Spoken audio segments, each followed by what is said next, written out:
मित्रों एवं संस्कृतानुरागियों, सुहृद विद्यार्थियों, समस्त गुरु शिष्य परंपरा एवं वेद पाठशालाओं में अध्ययनरत छात्रों, हम लोग कक्षा 7 संस्कृत भाषा की पुस्तक के पाठ के सोपानक क्रम का अध्ययन कर रहे हैं। हम लोग महर्षि सांदीपनि द्वारा चलाई जा रही संस्कृत भाषा की पाठ्य पुस्तक के पाठ 6 सुभाषितानी जो कक्षा 7 की पुस्तक है उसका अध्ययन करेंगे। सुभाषितानी पाठ में कुछ श्लोकों का हम लोगों ने पूर्व में अध्ययन किया था। आइए हम लोग प्रारंभ करते हैं कक्षा 7 की पाठ्य पुस्तक में पाठ 6 को। देखिए, षष्ठः पाठः सुभाषितानी। सुभाषितानी अर्थात ऐसे वाक्य जो हमें प्रेरणा प्रदान करते हों, ऐसे वाक्यों को सुभाषितानी बोलते हैं। तो आइए हम लोग देखते हैं, 5वें श्लोक से क्रम प्रारंभ करते हैं। आइए हम लोग सर्वप्रथम श्लोक का वाचन करेंगे।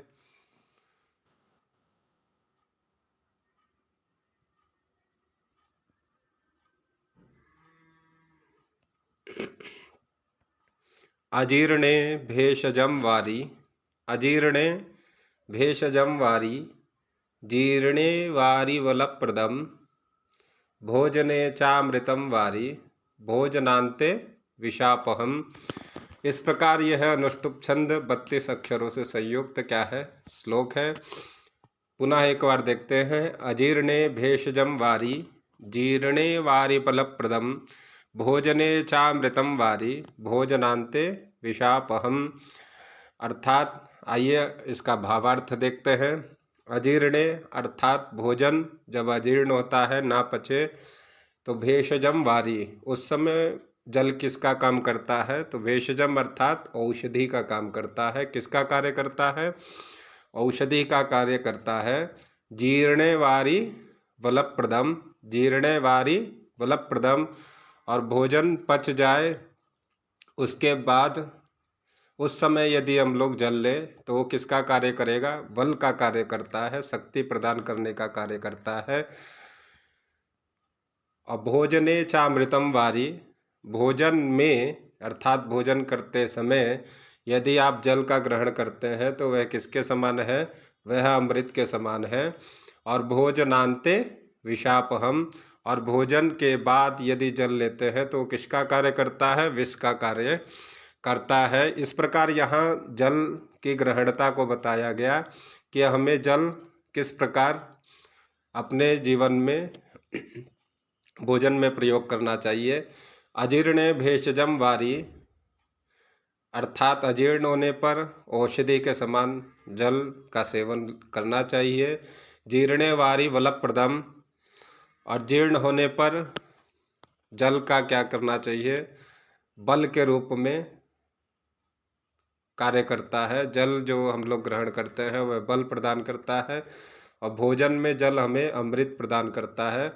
और भोजन के बाद जो जल हम लोग ग्रहण करते हैं वह विष का कार्य करता है। इस प्रकार हम लोगों ने जल की विशेषता देखी। आइए अग्रिम श्लोक पर हम लोग चलते हैं। अग्रिम श्लोक देखते हैं। अग्रिम श्लोक क्या है, अजरामर वत्प्राज्ञो विद्यामर्थंच साधयेत, गृहीत इव केशेषु मृत्युना धर्ममाचरेत। पुनः एक बार वाचन करते हैं जिससे आप लोग वाचन शैली से भी का ज्ञान कर सके।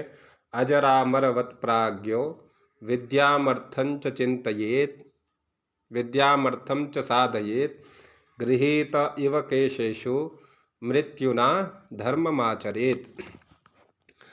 अजरामर वत प्राज्ञो, प्राज्ञ अर्थात क्या है, बुद्धिमान। बुद्धिमान व्यक्ति क्या करता है, अपने आप को क्या है, अजर और अमर समझते हुए क्या करता है, विद्या का और अर्थ का क्या करता है, प्राप्त करने का क्या है, करने के लिए कार्य को साधता है। क्या कर बुद्धिमान मनुष्य क्या कार्य करता है? तो बुद्धिमान मनुष्य अजरामरवत प्राज्ञो, अजर अपने को अजर और अमर मानते हुए विद्या और अर्थ का क्या करता है? साधन करता है, अर्थ को प्राप्त करता है। विद्या और अर्थ की प्राप्ति में निरंतर लगा रहता है। गृहीत इव केशेषु मृत्युना धर्ममाचरेत, और वह यह सोचता है कि मृत्यु उसके केशों को पकड़े हुए है, ऐसा समझकर, ऐसा मानकर कि मृत्यु उसे ले जाने के लिए अभी भी उसके केशों को क्या है? पकड़ी हुई है। ऐसा मानकर वह धर्म का क्या करता है? सत्कर्म में आचरण करते रहता है। ऐसा कौन करता है? तो बुद्धिमान मनुष्य अपने आप को अजर और अमर समझते हुए क्या करता है? विद्या और अर्थ का साधन करता है, विद्या और अर्थ को प्राप्त करता है, अपने आप को अजर और अमर समझते हुए, और मृत्यु उसके केशों को उसको ले जाने के लिए उसके केशों को पकड़े हुई है, ऐसा समझते हुए क्या है? धर्म के मार्ग में सत्कर्म करते रहना चाहिए। यह इस श्लोक का तात्पर्य है कि धर्म के मार्ग पर सत्कर्म किस प्रकार करते रहना चाहिए। जैसे मृत्यु आपके केशों को पकड़कर ले जाने के लिए तैयार है, फिर भी आप धर्म के मार्ग पर सत्कर्म करते हुए अपने को अजर और अमर समझते हुए विद्या और अर्थ का क्या करना चाहिए? संचय करना चाहिए। इस प्रकार हम लोगों ने इस श्लोक को देखा। आइए हम लोग अग्रिम श्लोक को देखते हैं। सर्वप्रथम हम लोग इस श्लोक का क्या करेंगे? वाचन करेंगे, जिससे छात्र जो है वाचन की परंपरा से भी अवगत हो। देखिए, येषाम न विद्या न तपो न दानम, येषाम न विद्या न तपो न दानम, ज्ञानम न शीलम न गुणो न धर्मः, ते मर्त्यलोके भूमिभारभूताः मनुष्य रूपेण मृगाश्चरन्ति। येषाम अर्थात जिसके पास, अर्थात जिसके पास, येषाम न विद्या न तपो न दानम, ज्ञानम न शीलम न गुणो न धर्मः, ते मर्त्यलोके भूमिभारभूताः मनुष्य रूपेण मृगाश्चरन्ति। येषाम अर्थात जिसके पास क्या नहीं है? विद्या, तप, दान, ज्ञान, शील, गुण और धर्म, ये कितनी चीज़ें हैं? ये सारी चीज़ें जिसके पास नहीं है, जिसके पास ना विद्या है, ना तप है, ना दान करने की प्रविधि है, ना ज्ञान है, ना शील है, ना गुण है और ना ही धर्म है, ते अर्थात वे लोग मृत्युलोके भूमिभारभूताः, मृत्युलोक में किसके समान है? धरती पर भार के समान है। और वह मनुष्य रूप में क्या करते हैं? मनुष्य रूप से पशु के समान, मनुष्य रूप में होते हुए भी पशु के समान क्या करते हैं? जीवन व्यतीत करते हैं, जीवन व्यतीत करते हैं।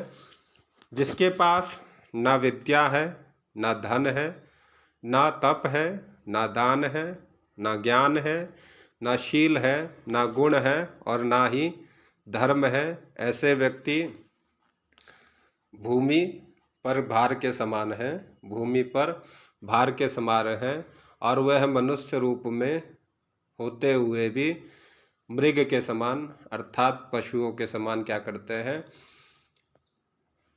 जीवन व्यतीत करते हैं। मृग अर्थात पशु का ग्रहण भी किया जा सकता है, और हिरण के समान क्या है? जीवन व्यतीत करते हैं।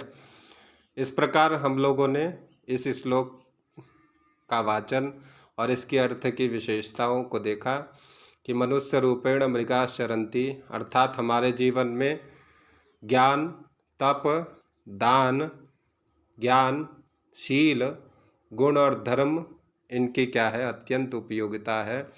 इनका होना हमारे जीवन में बहुत आवश्यक है, नहीं तो मनुष्य के रूप में हम लोग पशु के समान जीवन व्यतीत करते हैं। अग्रिम श्लोक भी इसी क्रम में है।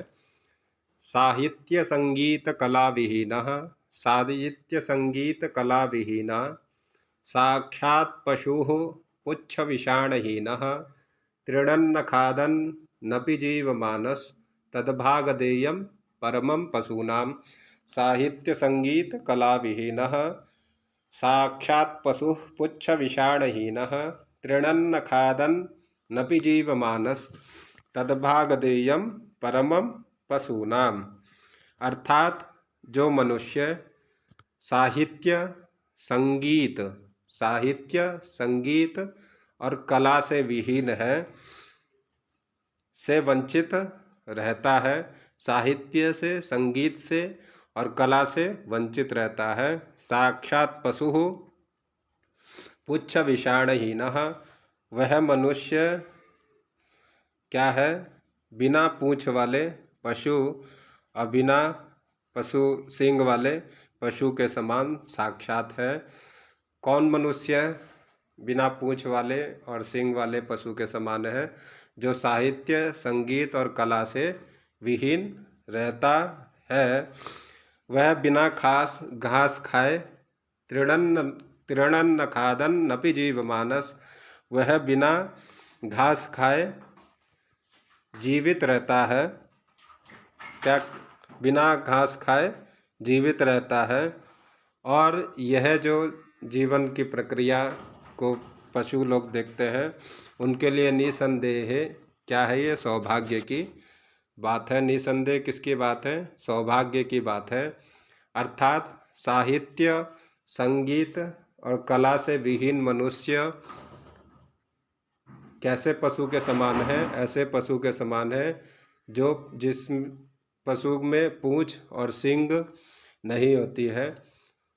और तृणन न खादन नपि जीव मानस, वह घास ना खाते हुए भी जीवन व्यतीत करता है। यह पशुओं के लिए क्या है? परम सौभाग्य की बात है। ऐसे मनुष्यों का जीवन देखकर इस प्रकार जो है हम लोगों ने इस मनुष्य जीवन के से चरितार्थ 2 श्लोकों को देखा, जिसमें मनुष्य जीवन के लिए विद्या ज्ञान तप दान और गुण और धर्म साहित्य संगीत और कला का होना अत्यंत आवश्यक है। नहीं तो उसका जीवन किसके समान है? पशु के समान होता है। इस प्रकार हम लोगों ने 8 श्लोक तक देखा। आइए 9वें श्लोक में देखते हैं। 9वें श्लोक का सर्वप्रथम क्या करते हैं? वाचन करते हैं। यस्यास्ति वित्तं स नरः कुलीनः यस्यास्ति वित्तं स नरः कुलीनः स पंडितः स श्रुतवान् गुणज्ञः स पंडितः स श्रुतवान् गुणज्ञः स एव वक्ता स च दर्शनीयः स एव वक्ता स च दर्शनीयः सर्वे गुणाः कांचनमाश्रयन्ते। एक बार पुनः वाचन करते हैं। यस्यास्ति वित्तं त नरः कुलीनः यस्यास्ति वित्तं स नरः कुलीनः स पंडितः स श्रुतवान् गुणज्ञः स एव वक्ता स च दर्शनीयः सर्वे गुणाः कांचनमाश्रयन्ति। सर्वे गुणा कांचनमाश्रयन्ति। आइए इसके भावार्थ को देखते हैं। यह श्लोक सामाजिक परिप्रेक्ष्य से बताया गया है कि वर्तमान की जो स्थिति है, केवल धनाढ्य लोगों में ही सभी गुण विराजमान है। ऐसी परंपरा को द्योतक के रूप में उद्घटित कर रहा है यह श्लोक। तो आइए देखते हैं। यस्यास्ति वित्तं स नरः कुलीनः, जिसके पास धन है, जिसके पास धन है। यस्यास्ति वित्तम, जिसके पास, यस्य अस्ति वित्तम, जिसके पास धन है। स नरः कुलीनः, स नरः कुलीनः, वह नर क्या है? कुलीन है। और वह नर क्या है? पंडित है। जिसके पास धन है वह क्या है? वह नर कुलीन है। और कुलीन अर्थात अच्छे कुल में जन्म लिया है। पंडित है, और श्रुतवान शुणज्ञ और गुणज्ञ, और वह क्या है, शास्त्रज्ञ है, शास्त्र का ज्ञाता है। जिसके पास धन है वह अच्छे कुल में जन्म लिया है अर्थात कुलीन है, और वह पंडित है, और गुणज्ञ है, वह शास्त्र का ज्ञाता है। सैव वक्ता सच दर्शनीय, और वह वक्ता एवं क्या है, दर्शनीय है। वह वक्ता और क्या है, वक्ता और दर्शनीय है। अर्थात जिसके पास धन है वह क्या क्या है, वह कुलीन है, पंडित है, शास्त्रज्ञ ज्ञाता है, वक्ता के रूप में है, और दर्शनीय है। अर्थात यहाँ सर्वे गुणा कांचन माश्रयंती, अर्थात जिसके पास धन है उसके पास सारे गुण धन में ही है। इससे यह सिद्ध हुआ कि उसके जितने भी गुण हैं वह सभी धन में ही विराजमान है। यस्यास्ति वित्तं स नरः कुलीनः स पंडितः स श्रुतवान् गुणज्ञः स एव वक्ता स च दर्शनीयः सर्वे गुणा कांचन माश्रयन्ति। यह देखिए, सर्वे गुणा कांचन माश्रयन्ति, अर्थात सभी गुण किस धन में ही विराजमान है, ऐसा बताया जा रहा है। तो जिसके पास धन है वह व्यक्ति कुलीन, पंडित, शास्त्रज्ञ, एक अच्छा वक्ता और दर्शनीय अर्थात समाज में दर्शनीय है। अर्थात उसके जितने भी गुण हैं वह किसमें, धन के रूप में आश्रित है। सारे गुण धन में ही सिद्ध, इससे यह सिद्ध हुआ कि उसके सारे गुण किस में हैं, धन में ही है। आइए हम लोग आगे देखते हैं, अग्रिम श्लोक पर चलते हैं। आइए श्लोक का वाचन करते हैं। अर्थागमो नित्यमरो गीता च, अर्थागमो नित्यमरो गीता च, प्रिया च भार्या प्रियवादिनी च, वश्यश्च पुत्रोऽर्थकरी च विद्या, षड्जीवलोकस्य सुखानि राजन्, षड्जीवलोकस्य सुखानि राजन्। पुनः एक बार श्लोक का वाचन करते हैं। अर्थागमो नित्यमरो गीता च, प्रिया च भार्या प्रियवादिनी च, वैश्यश्च पुत्रोऽर्थकरी च विद्या, षड्जीवलोकस्य सुखानि राजन्। यह श्रीमद् भागवत कथा का श्लोक है। जीवलोकस्य जीवलोक के जो 6 सुख हैं उसका प्रतिपादन करते हैं। अर्थात मनुष्य जीवन में के कितने सुख हैं, 6 सुख हैं, उसका प्रतिपादन कर रहे हैं। जिसमें सर्वप्रथम क्या है, अर्थागमो, अर्थात नित्य आरोग्यता। अर्थात सर्वप्रथम क्या है, नित्य अर्थ का आगम, आरोग्यता अर्थात स्वस्थ रहना, प्रिया च भार्या प्रियवादिनी च, सत्य बोलने वाली पत्नी, और प्रियवादिनी प्रिय बोलने वाली पत्नी। सर्वप्रथम नित्य धन का आगम, दूसरा स्वास्थ्य, तीसरा सत्य बोलने वाली भार्या अर्थात पत्नी, और प्रिय बोलने वाली भार्या।